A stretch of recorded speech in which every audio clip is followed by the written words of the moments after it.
काबे पे काली चादर क्यों है? जनता वंता के चैनल वालों, सवाल करो पढ़े लिखों से, ये सफेद क्यों नहीं लगाते? मुझे बताइए रसूल की परवरिश करने वाला कौन? पहला सवाल। मुझे बताइए कि अगर माँ बाप काफिर हो, मुशरिक हो, मुनाफिक हो तो उनकी इज्जत करनी चाहिए कि नहीं? दूसरा सवाल। मुझे बताइए कि रसूल के चचा का कलेजा किसने चबाया? तीसरा सवाल। मुझे बताइए रसूल के मुकाबले पे सबसे पहले जंग किसने की? चौथा सवाल।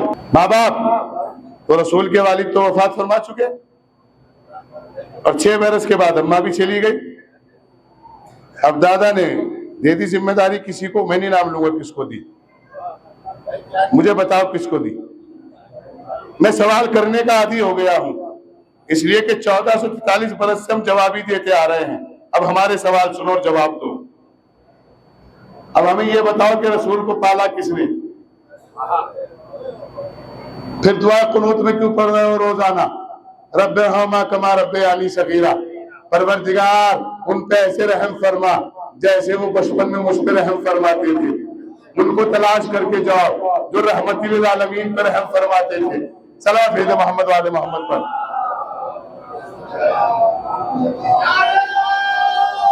ठीक है आप, ठीक है। जो रहमतिल आलमीन पर रहम फरमाते थे उनको तलाश करके लाओ। गौर कीजिएगा, आमी तरफ मुतवज्जो हो जाए नवाज भाई, गौर कीजिएगा आप। किसके परवरिश करने वालों का नाम? मैं सवाल बता के जा रहा हूं और सुन भी रहे हैं सब, और जो नहीं सुन रहे उन्हें फॉरवर्ड कर देना। ये चल रहा है जनता वंता इसके जरिए। मुझे बताइए रसूल की परवरिश करने वाला कौन? पहला सवाल। मुझे बताइए कि अगर माँ बाप काफिर हो, मुशरिक हो, मुनाफिक हो तो उनकी इज्जत करनी चाहिए कि नहीं? दूसरा सवाल। मुझे बताइए कि रसूल के चचा का कलेजा किसने चबाया? तीसरा सवाल। मुझे बताइए रसूल के मुकाबले पे सबसे पहले जंग किसने की? चौथा सवाल। मैं क्यों बताऊं? मुझे बताओ, तुम तो सब जानने वाले हो। मुझे बताओ ना, रसूल के चचा का कलेजा किसने चबाया? गले में हार किसने बना के डाला? बाजारों में कौन लाया? गौर कीजिएगा। रसूल के मुकाबले पे कौन आया? गौर कीजिएगा। फिर रसूल के दामाद के मुकाबले पे कौन आया? फिर रसूल के नवासे के मुकाबले पर कौन आया? गौर कीजिएगा। फिर घर से बाहर तक कौन आया, कौन आई? मुझे बताओ ना, मैं तो पूछ रहा हूँ भाई। रसूल की जिंदगी में कौन बैठा था? किसके लिए कहा कि रसूल ने फरमाया है इसके चेहरे की तरफ देखना इबादत है, तो बाप ने बेटी से कहा देखना इबादत है। उन्हें इतना ही सुना है, मैंने रसूल से सुना है मस्जिद नबवी में रसूल ने फरमाया इसके चेहरे की तरफ देखना इबादत है, इसका जिक्र सुनना इबादत है। इसकी मैं तो सवाल कर रहा हूँ, मेरे सवालों का जवाब दे दो, फिर मैं बताऊंगा सजदगा क्या है, अलम क्या है, ताजिया क्या है, सुलझना क्या है, तबर्रुक क्या है, मातम क्या है, सियाह लिबास क्या है। हमसे मत पूछो बार बार, हम 1444 बरस से बताते आ रहे हैं। हमसे पूछते हो काला लिबास क्यों पहनते हो? अरे हम इसलिए पहनते हैं, इसमें तौहीद के राज बेवस्त है। कहा कैसे? मैंने कहा अल्लाह का घर है काबा।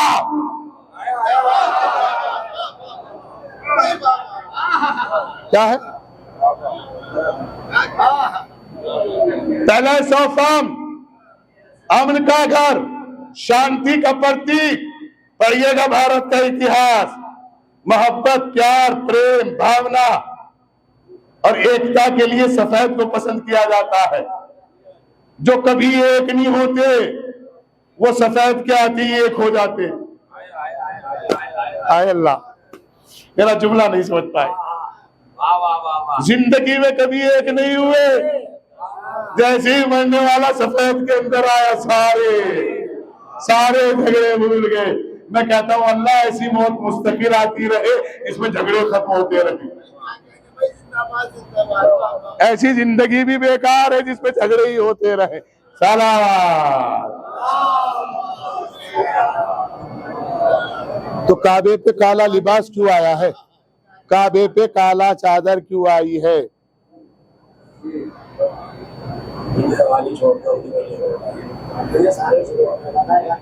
काबे पे काली चादर क्यों है? जनता वंता के चैनल वालों, सवाल करो पढ़े लिखों से, ये सफेद क्यों नहीं लगाते? सफेद तो सुख, शांति, अमन का प्रतीक है हमारे भारत में, सफेद क्यों नहीं लगाते? अब शेर सुनिएगा, मुझे शेर वेर आते नहीं, मैं हर मजलिस में बात बताता हूं, मुझे शायरी का पता नहीं, मौलाना माफ कीजिएगा, लेकिन मौलवी फितरतन शायर होता है। मुझे नहीं पता उसने तालील क्या होती है, और मुझे नहीं पता कि बहर कितनी है, और मुझे नहीं पता कि किनाया क्या है, और मुझे नहीं पता कि तबीयत क्या है, मुझे मालूम नहीं है, मुझे मालूम नहीं है। लेकिन मैं आपको बता दूं, अगर ये शेर पहुंच गया तो काबे की काली चादर समझ में आ जाएगी। करबला, भाईजान शेर सुनिएगा, करबला, इसे आप नहीं समझोगे तो मुझे समझाना मुश्किल होगा, इसलिए कि आपकी 5वीं कुछ शेर व शायरी में गुजर रही है। करबला, ये तेरे मुकद्दर की बेदारी है।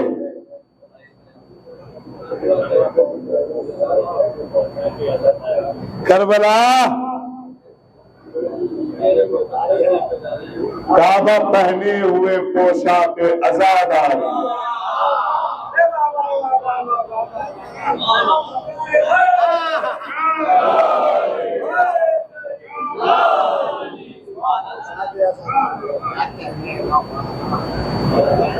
इस पे गिलाफ इसलिए डाला गया ताकि आने वाले का ना पता चले।